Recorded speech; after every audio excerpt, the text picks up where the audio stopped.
y'all, it's Alex and welcome back to my channel. Over here is day 16. The prompt word was wild and you can find the link to that in the top right corner. We are going back to the Ecoline watercolors today with the color bronze green, number 657. Since today's prompt word is ornament, I'm going to take advantage and give myself the Halloween tree that I've never had but have always really wanted. For the Christmas holidays, decorating the tree is like the big thing that I look forward to, other than baking. And I've always kind of wanted to bring that tradition over to Halloween as well. There's so many things you could make ornaments for. However, that's never been a step that I've taken, so I'm just going to live all of my dreams through this piece. When I was sketching out the tree originally in the thumbnail, I knew that I wanted to have like some sort of string across the entirety of the tree. I didn't know whether or not I wanted to be string lights or garland. And I decided that garland would be a little bit easier to keep in line. I was worried whether or not lights would be a little bit too busy, considering you have all of the individual light bulbs. I could have done like some cool icicle-shaped lights, which my family uses to decorate the front of our house during Halloween anyway, so a cool tie-in, but I think the garland turns out particularly well with how I ink it in later. So for the characters who are standing around, we have the mom putting up a Nightmare Before Christmas Jack Skellington ornament, and then we have the children who are on the opposite side of the tree. The little girl is putting up a witch on a broomstick, and the little boy, who is going to be drawn kind of like half behind her, is making sure that the sandworm is properly secured to the side of the tree. I wanted to throw in as many Halloween movie references as I possibly could. We've got Nightmare Before Christmas, we've got Beetlejuice, we've got Scream. There are definitely others that I could have included, but I didn't want to make the tree look too busy. I also wanted to have both of the kids in their costumes for Halloween. So I don't know exactly where I remember hearing this tradition was from, but in some country in Europe, I think, they decorate the tree on Christmas Eve and then go to bed and wake up. They open all their presents like the morning after they decorate the tree. I figured it might be kind of cute if, in the fiction of this world, before you go trick-or-treating, you spend all day putting up the Halloween tree and decorating it, and then you get to go out and trick-or-treat. So they're all ready to trick-or-treat, ready to bolt out the door.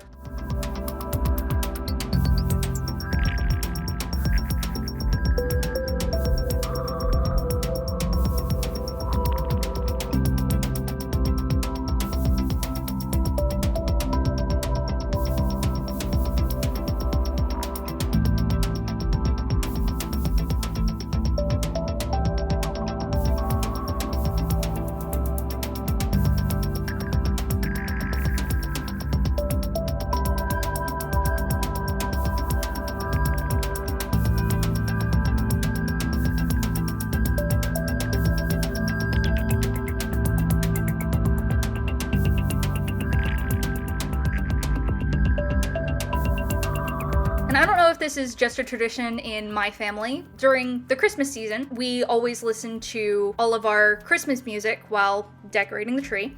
And I wanted to kind of portray the same feeling in this piece. So I gave them little speech bubbles. And I spent the longest time trying to figure out what song I should put in those speech bubbles. I had half a mind to do like Monster Mash because that's a classic. Another classic, at least in my family, is Devil with a Blue Dress On, and also the Purple People Eater. However, I was listening to my Halloween playlist while I was working on this piece, and Psycho Killer by Talking Heads kind of like jumped out at me, because if you're unfamiliar with the song, the main chorus is Psycho Killer, qu'est-ce que c'est? Ba ba ba ba ba ba ba ba ba ba, better run, run, run, run, run, run, run away. And just to kind of cut it off there, I figured the fa-fa-fa-fa part was the closest I could get to kind of like Deck the Halls' fa-la-la-la-la. So it's the most fitting Halloween carol I could think of. What are some Halloween classic songs for you guys? Psycho Killer isn't one of the classics for us. However, I have recently really started liking that song. The hand poses of the mom are a little bit awkward. It was hard trying to pose her around the tree and also make sure that it looked like she was actually holding the ornament. Not exactly happy with her hands, but the others I'm happy with. And I figured for the angel on top of the tree, we could have a bat, but I still wanted to give it a halo, it just needed it.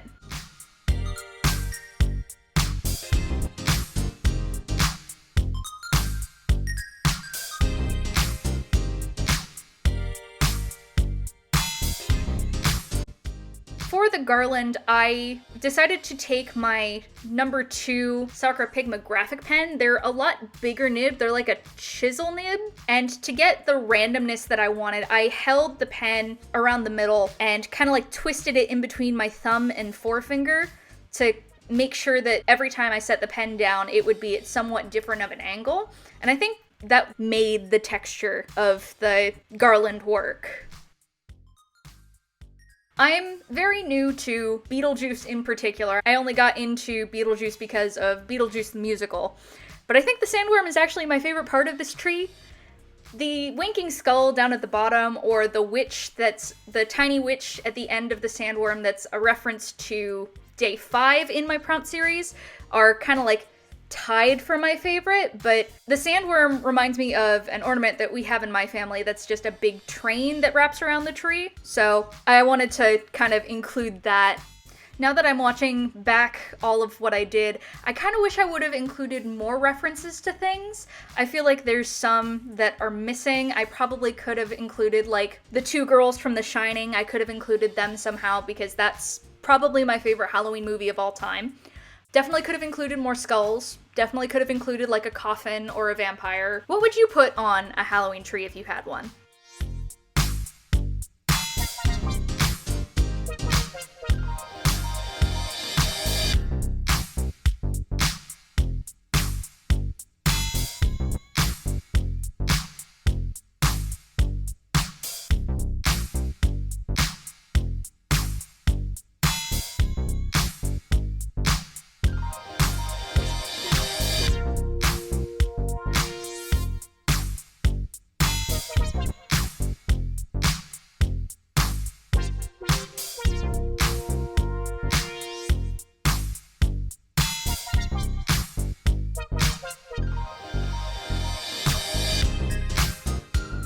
So I haven't yet spent a Christmas with Rosebud, but my other cats that I had when I was younger always loved to attack the low-hanging ornaments on the tree.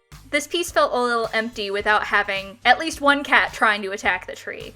So I decided to include like a little kitten who is just getting ready to pounce, and then an adult cat who is looking on and knowing exactly what is about to happen. For the tree skirt, I wanted to do kind of like a black and white striped fabric. So I went around and I made all of these dotting textures and then kind of like put some dots inside of each place where I was going to do them in black ink. However, I miscounted and I put 2 black segments right next to each other. I ended up having that be where the fabric folds over on top of itself, like where the skirt comes together. So that's how I fixed it. However, that's not fixed in the scanned version that I have of this line art. I actually remembered for once to take a scan of the line art before I went in and inked the piece. Maybe once Inktober is over, I might go back and digitally color it. I don't exactly have the time to do that right now. Why don't we talk about the color of today, the bronze green from Ecoline. This is actually the first Ecoline watercolor that I ever bought, and I'm actually very happy that this is the color that we got for today. I don't know whether or not this piece would have gone well if I had really any other color than either this green or an orange of some kind. An orange could have been pretty good. A red would also not have been bad. However, I wasn't thinking and went right into the watercolor, which wasn't the worst idea, but I stopped about 2 segments down on the tree to go and do some acrylic ink instead. Now for some of the ornaments that I'd like to highlight that are kind of subtle.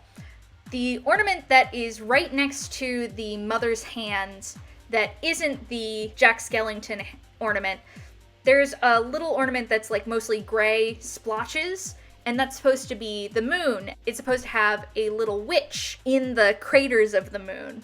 I find it's very rare that I actually like a green color, and this green is like just the right tone, the right balance between normal green and yellow green.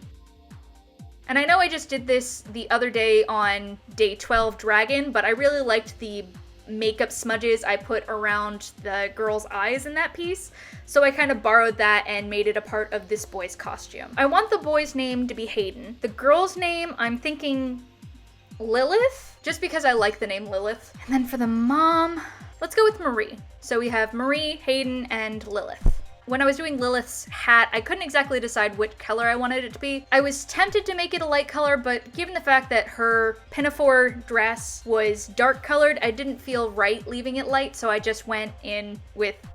If I do decide to color this piece in the full range of colors that you would probably see this scene in reality, is that the right way to put this? If I did recolor this piece, would you like to see a video of it, or should I just post it over to my Instagram? I will leave a poll.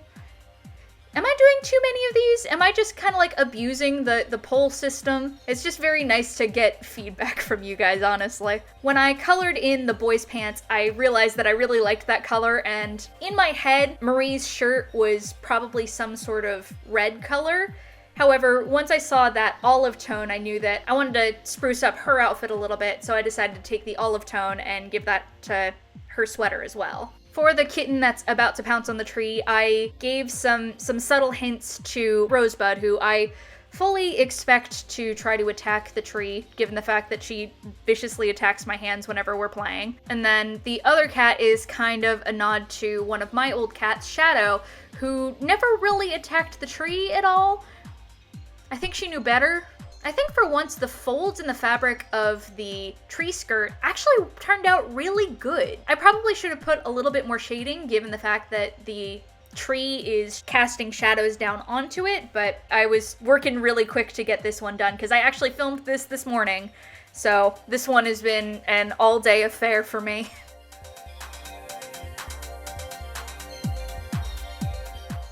And since the rest of the background is white, I didn't want to leave the speech bubbles white as well, so I went in with a really light green and just differentiated them a little bit.